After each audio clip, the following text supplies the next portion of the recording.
मीठे रस से भर्यो जी राधा रानी लागे, महारानी लागे। मने खारू खारू यमुना जीरो पानी लागे, मने खारू खारू यमुना जीरो पानी लागे। जय श्री कृष्ण। आप सभी भक्तजनों का हमारे इस YouTube चैनल शिव प्रिया भक्ति में हार्दिक स्वागत है। आज के इस वीडियो में हम कार्तिक मास महात्म्य कथा अध्याय 24 का शुभारंभ करेंगे। तो आइए आज की कथा की शुरुआत करते हैं। राजा पृथु बोले, हे मुनि श्रेष्ठ, आपने तुलसी के इतिहास, व्रत महात्म्य के विषय में कहा। अब आप कृपा कर मुझे यह बताइए कि कार्तिक मास में क्या और भी देवताओं का पूजन होता है? यह भी आप मुझे विस्तार पूर्वक बताने की कृपा कीजिए। नारद जी बोले, पूर्व काल की बात है। सय पर्वत पर करवेकर में धर्मदत्त नामक विख्यात कोई धर्मज्ञ ब्राह्मण रहते थे।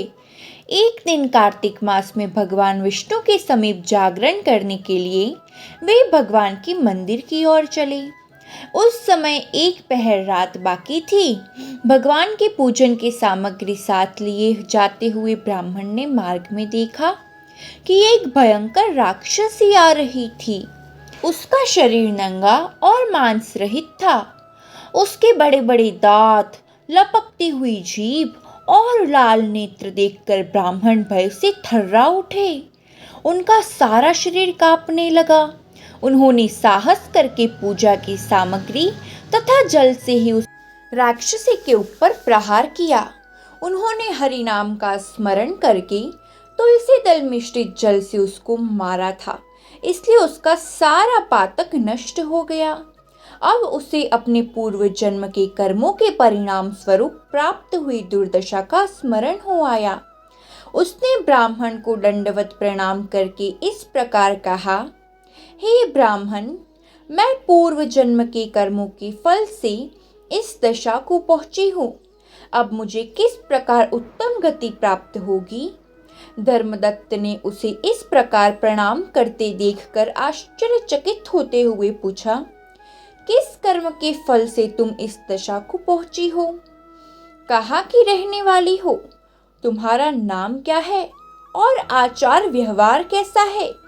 ये सारी बातें मुझे स्पष्टता से बताओ। उस राक्षसी का नाम कलहा था। कलहा बोली, हे ब्राह्मण, मेरे पूर्व जन्म की बात है। सौराष्ट्र नगर में भिक्षु नामक एक ब्राह्मण रहते थे। मैं उनकी पत्नी थी। मेरा नाम कलहा था और मैं बड़ी क्रूर स्वभाव की स्त्री थी। मैंने वचन से भी कभी अपने पति का भला नहीं किया, उन्हें कभी मीठा भोजन नहीं परोसा, सदा अपने स्वामी को धोखा ही देती रही। मुझे कलह विशेष प्रिय था, इसलिए मेरे पति का मन मुझसे सदा उद्विग्न रहता था। अंततोगत्वा उन्होंने दूसरी स्त्री से विवाह करने का निश्चय कर लिया। तब मैंने विष खाकर अपने प्राण त्याग दिए। फिर यमराज के दूत आए और मुझे बांधकर पीटते हुए यमलोक में ले गए। वहां यमराज ने मुझे देखकर चित्रगुप्त से पूछा, चित्रगुप्त, देखो तो सही, इसने कैसा कर्म किया है। जैसा इसका कर्म हो उसके अनुसार यह शुभ या अशुभ प्राप्त करे। चित्रगुप्त ने कहा, इसका किया हुआ कोई भी शुभ कर्म तो है ही नहीं। यह स्वयं मिठाइयाँ उड़ाती थी और अपने स्वामी को उसमें से कुछ भी नहीं देती थी। इसने सदा अपने स्वामी से द्वेष किया है, इसलिए यह चमगादुरी होकर रहे तथा सदा कलह में ही इसकी प्रवृत्ति रही है। इसलिए यह विष्टाभोजी सुकरी की योनि में रहे। जिस बर्तन में भोजन बनाया जाता है उसी में यह सदा अकेली खाया करती थी।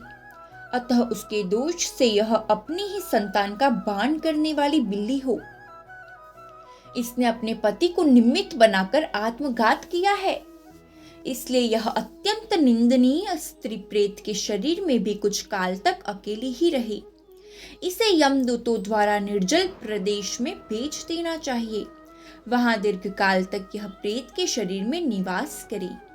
उसके बाद यह पापिनी शेष 3 योनियों का भी उपभोग करेगी। कलहा ने कहा, विप्रवर, मैं वही पापिनी कलहा हूँ। इस प्रेत शरीर में आए मुझे 500 वर्ष बीत चुके हैं। मैं सदैव भूख प्यास से पीड़ित रहा करती हूँ। एक बनिए के शरीर में प्रवेश करके मैं इस दक्षिण देश में कृष्णा और वेणी के संगम तक आई हूँ। जो ही संगम तट पर पहुंची तो ही भगवान शिव और विष्णु के पार्षदों ने मुझे बलपूर्वक बनिए के शरीर से दूर भगा दिया। तब से मैं भूख का कष्ट सहन करती हुई इधर उधर घूम रही हूँ। इतने में ही आपके ऊपर मेरी दृष्टि पड़ गई। आपके हाथ में तुलसी मिश्रित जल का संसर्ग पाकर मेरे सभी पाप नष्ट हो गए हैं।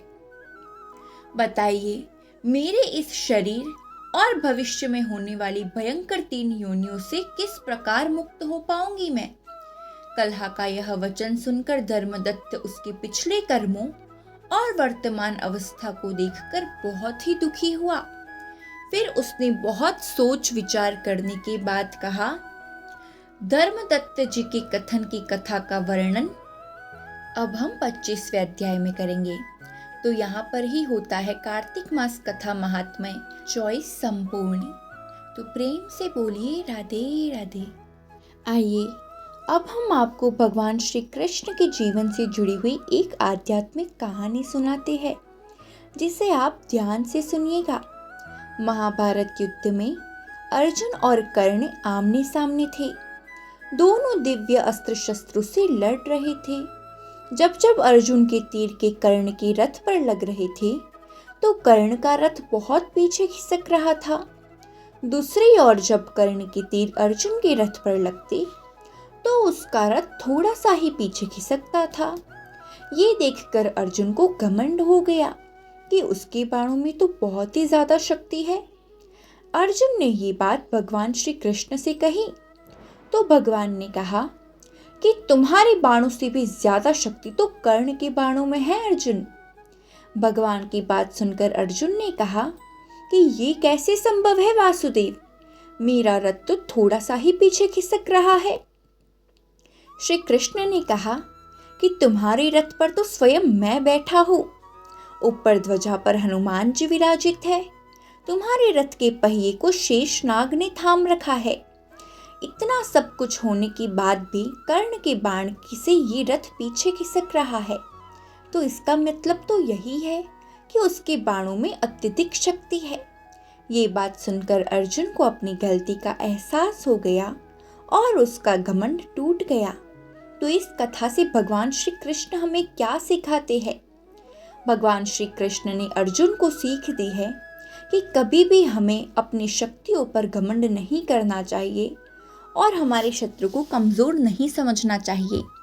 तो प्रेम से बोलिए भगवान श्री कृष्ण की जय। आइए अब हम सुनते हैं कार्तिक मास में सुनी जाने वाली तुलसी माता की पौराणिक व्रत कथा।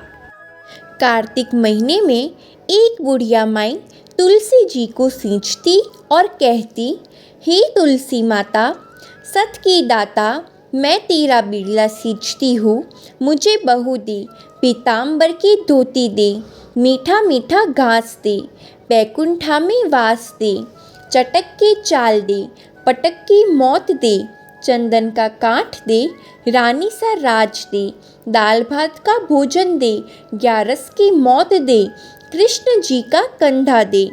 जब तुलसी माता यह सुनकर सूखने लगी तो भगवान ने पूछा कि हे तुलसी, तुम क्यों सूख रही हो? तुलसी माता ने कहा कि एक बुढ़िया रोज आती है और यही बात कह जाती है, मैं सब बात तो पूरा कर दूं, लेकिन कृष्ण का कंधा कहाँ से लाऊंगी? तो भगवान बोले, जब वो मरेगी तो मैं अपने आप कंधा दे आऊँगा। तो बुढ़िया माई से कह देना। जब बुढ़िया माई मर गई, सब लोग आए। जब माई को ले जाने लगे तो वह किसी से न उठी। तब भगवान एक 12 बरस के बालक का रूप धारण करके आए। बालक ने कहा, मैं कान में एक बात कहूँगा, तो बुढ़िया माई उठ जाएगी। बालक ने कान में कहा, बुढ़िया माई मन के निकाल ले, पीताम्बर की धोती ले, मीठा मीठा घास ले, बैकुंठा का वास ले, चटक की चाल ले, पटक की मौत ले, कृष्ण जी का कंधा ले। यह सुनकर बुढ़िया माई हल्की हो गई। भगवान ने कंधा दिया और बुढ़िया माई को मुक्ति मिल गई। हे तुलसी माता, जैसे आपने बुढ़िया माई को मुक्ति दिलाई, वैसे सभी को मुक्ति दिलाना। बोलिए श्री तुलसी माता की जय, भगवान श्री हरि की जय। अब जानते हैं तुलसी विवाह से जुड़ी हुई पौराणिक कथा। एक बार शिव ने अपने तेज को समुद्र में फेंक दिया था। उससे एक महातेजस्वी बालक ने जन्म लिया। यह बालक आगे चलकर जालंधर के नाम से पराक्रमी दैत्य राजा बना। इसकी राजधानी का नाम जालंधर नगरी था। दैत्यराज कालनेमी की कन्या वृंदा का विवाह जालंधर से हुआ। जालंधर महाराक्षस था। अपने सत्ता के मद में चूर उसने माता लक्ष्मी को पाने की कामना से युद्ध किया, परंतु समुद्र से ही उत्पन्न होने के कारण माता लक्ष्मी ने उसे अपने भाई के रूप में स्वीकार किया। वहां से पराजित होकर वह देवी पार्वती को पाने की लालसा से कैलाश पर्वत पर जा पहुंचा। भगवान देवाधिदेव शिव का ही रूप धरकर माता पार्वती के समीप गया, परंतु माँ ने अपने योग बल से उसे तुरंत पहचान लिया तथा वहां से अंतर्ध्यान हो गई। देवी पार्वती ने क्रोध में होकर सारा वृतांत भगवान विष्णु को सुनाया। जालंधर की पत्नी वृंदा अत्यंत पतिव्रता स्त्री थी। उसी के पतिव्रत धर्म की शक्ति से जालंधर न तो मारा जाता था और ना ही पराजित होता था। इसलिए जालंधर का नाश करने के लिए वृंदा के पतिव्रत धर्म को भंग करना बहुत आवश्यक था। इसी कारण भगवान विष्णु ऋषि का वेश धारण कर वन में जा पहुँचे, जहाँ वृंदा अकेली भ्रमण कर रही थी। भगवान के साथ तो मायावी राक्षस भी थे, जिन्हें देखकर वृंदा बहुत भयभीत हो गई। ऋषि ने वृंदा के सामने पल में दोनों को भस्म कर दिया।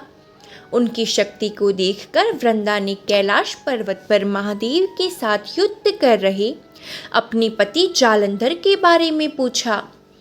ऋषि ने अपने माया जाल से 2 वानर प्रकट किए।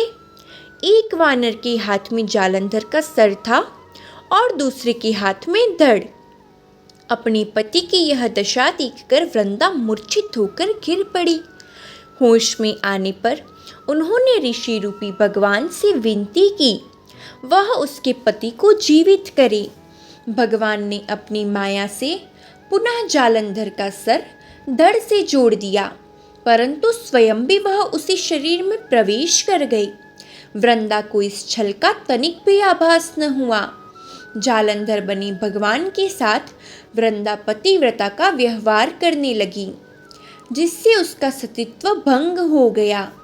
ऐसा होते ही वृंदा का पति जालंधर युद्ध में हार गया।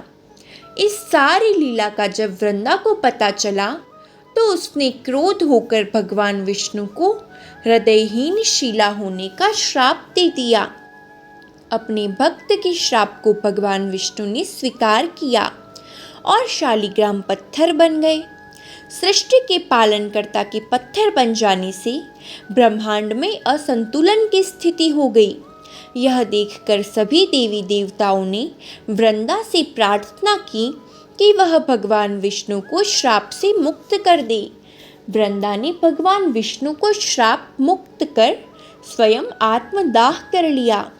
जहाँ वृंदा भस्म हुई वहाँ तुलसी का पौधा उगा। भगवान विष्णु ने वृंदा से कहा, हे वृंदा, तुम अपने सतीत्व के कारण मुझे लक्ष्मी से भी अधिक प्रिय हो गई हो। अब तुम तुलसी के रूप में सदा मेरे साथ रहोगी। तब से हर साल कार्तिक महीने के देव उठावनी एकादशी का दिन तुलसी विवाह के रूप में मनाया जाता है। जो भी मनुष्य मेरे शालिग्राम रूप के साथ तुलसी का विवाह करेगा उसे इस लोक और परलोक में विपुल यश प्राप्त होगा। जिस घर में तुलसी होती है वहाँ यम के दूत भी असमय नहीं आ जा सकते। मृत्यु के समय जिसके प्राण मंजरी रहित तुलसी और गंगा जल मुख में रखकर निकल जाते हैं वह पापों से मुक्त होकर वैकुंठ धाम को प्राप्त होता है। जो मनुष्य तुलसी व आंवले की छाया में अपने पितरों का श्राद्ध करता है उसके पितृ मोक्ष को प्राप्त हो जाते हैं। तो ये थी तुलसी माता से जुड़ी हुई पौराणिक व्रत कथा। तो प्रेम से बोलिए श्री तुलसी माता की जय, भगवान श्री विष्णु की जय, भगवान श्री हरि और माँ तुलसी सभी का कल्याण करे। श्री तुलसी चालीसा। जय जय तुलसी भगवती सत्यवती सुखदानी, नमो नमो हरि प्रियसी श्री वृंदा गुण खानी। श्री हरि शीश बिरजिनी देहु अमर वर अम्ब, जनहित हे वृंदावनी अब न करहु विलंब। धन्य धन्य श्री तुलसी माता, महिमा अगम सदा श्रुति गाता। हरि के प्राणों से तुम प्यारी, हरि ही हेतु किन्हो तप बारी। जब प्रसन्न है दर्शन दीन्हो, तब कर जोर विनय उस कीन्हो। हे भगवंत कंत मम हो, दीन जान जन छाड़ो हो। सुनी लक्ष्मी तुलसी की वाणी, दिन हो श्राप कद पर आनी। उस अयोग्य वर मांगन हारी, हो विटप तुम जड़ तनु धारी। सुनी तुलसी ही श्रप्यो ते ही ठामा, करहु वास तुम नीच न तामा। दियो वचन हरि तब तत्काला, सुनहु सुमुखी जनी हो बिहाला। समय पाई वो रूपाती तोरा, पूजी हो आस वचन सत मोरा। तब गोकुल महको गोप सुदामा, तासु भई तुलसी धूपामा। कृष्ण रास लीला के माही, राधे शक्य प्रेम लखि नाहि। दियो श्राप तुलसी ही तत्काला, नर लोक ही तुम जन्महु बाला। यो गोप वह दानव राजा, शंखचूड़ नामक शिर ताजा। तुलसी भई तासु की नारी, परम सती गुण रूप अगारी। अस द्वे कल्प बीत जब गयो, कल्प तृतीय जन्म तब भयो। वृंदा नाम भयो तुलसी को, असुर जलंधर नाम पति को। करी अति द्वंद अतुल बल धामा, लिन्हा शंकर से संग्रामा। जब निज सैन्य सहित शिवहारी, मरहि न तब हर हरि ही पुकारी। पतिव्रता वृंदा थी नारी, को न सकी पति ही संहारी। तब जलंधर ही भेष बनाई, वृंदा डिग हरि पहुँचो जाई। शिव हित लही करी कपट प्रसंगा, कियो सतित्व धर्म तुहि भंगा। भयो जलंधर कर संहारा, सुनि उर शोक उपारा। तिहि क्षण दियो कपट हरि टारी, लखि वृंदा दुख गिरा उचारी। जलंधर जस हत्यु अभीता, सोई रावण तस हरि ही सीता। अस प्रसंतर सब हृदय तुम्हारा, धर्म खंडी मम पति सहारा। यही कारण लहि श्राप हमारा, होवे तनु पाषाण तुम्हारा। सुनि हरि तुरत ही वचन उचारो, दियो श्राप बिना विचारो। लख्युन नीच कर तुति पति को, छल न चाहियो जब पार्वती को। जड़मति तुहु अस हो जड़ रूपा, जग मह तुलसी विटप अनूपा। दग्व रूप हम शाली ग्रामा, नदी गंड की बीच लालामा। जो तुलसी दल हम ही चढ़ी है, सब सुख भोगी परम पद पहिए। बिनु तुलसी हरि चलत शरीरा, अतिशय उठत शीश उर पीरा। जो तुलसी दल हरि शिर धारत, सो सहस्र गट अमृत डारत। तुलसी हरि मन रचनी हारी, रोग दोष दुख भंजनी हारी। प्रेम सहित हरि भजन निरंतर, तुलसी राधा में नहीं अंतर। व्यंजन हो 56 प्रकारा, बिन तुलसी दल न हरि ही प्यारा। सकल तीर्थ तुलसी तरु छाही, लहत भुक्ति जन संशय नाही। कवि सुंदर एक हरि गुण गावत, तुलसी ही निकट सहस गुण पावत।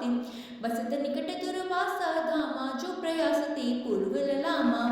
पाठ करहि जो नित नर नारी, होहि सुख भाषहि त्रिपुरारी। दोहा। तुलसी चालीसा पढ़ी तुलसी तरो ग्रहधारी, दीपदान करे पुत्र फल, पावहि बंध्यु नारी। सकल दुख दरिद्र हरि, हार है परम प्रसन्न। आशीय धन जन लड़ही ग्रह, बसहि पूर्णा अत्र। लाही अभिमत फल जगत, महा लाही पूर्ण सब काम। जे दल अर्प ही तुलसी संग, सहस बहसी हरि राम। तुलसी महिमा नाम लख, तुलसी सुध सुख राम। मानस चालीसा रच्यो, जग महा तुलसीदास। तुलसी चालीसा संपूर्णम। प्रेम से बोलिए तुलसी माता की जय। अब हम सुनते हैं तुलसी माता की आरती। जय जय तुलसी माता, सब जग की सुखदाता, सब योगों के ऊपर, सब रोगों के ऊपर, रुझ से रक्षा कर की बत्राता। ओम जय जय तुलसी माता, बहुपुत्री है श्यामा, सुरबली है ग्राम्या, विष्णु प्रिय जो तुमको सेवे सुनर तर जाता। जय जय तुलसी माता, हरि के शीश विराजत, त्रिभुवन से हो वंदित, पतित जनों की तारिणी तुम हो विख्याता। जय जय तुलसी माता, लेकर जन्म विजन में आई दिव्य भवन में, मानवलोक तुम्हीं से सुख संपत्ति पाता।